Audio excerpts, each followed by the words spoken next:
So ngayon, sasagutin ko ang ilan sa mga tanong ninyo. I'm gonna answer some of your questions. A question from Andrew Harvey. What is the difference between pasok and tuloy? Pasok means enter or come in.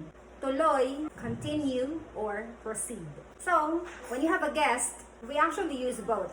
For example, guest is already at the door. Oh, pasok, pasok, come in. Oh, tuloy, tuloy. It's like you're telling them, oh, please proceed. Welcome. Is duck, itik, or bibe in Tagalog?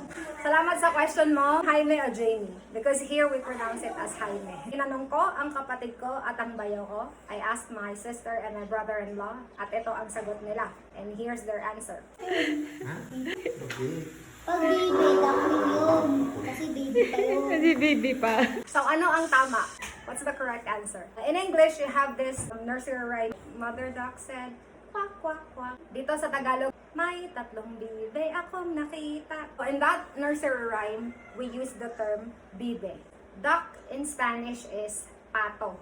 We also use pato here. I personally use itik. So ngayong araw, meron kaming itik, pritong itik, fried duck. And what is the difference between hiwa and tagtad?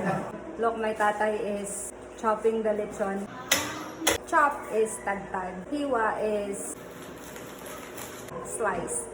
Pero sometimes, you know, casual conversation, we sometimes say hiwa instead of tagtad. So, that's the only difference. Kaarawan ng brother-in-law ko.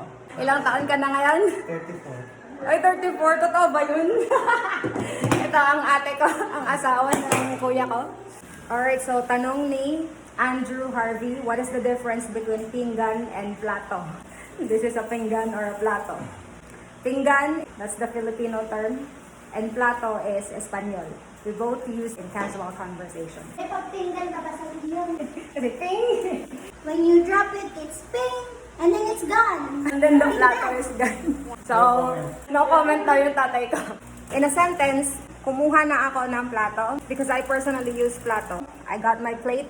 Kakain na ako ng lechon. Pala na-record, ano ba yan? Anyway,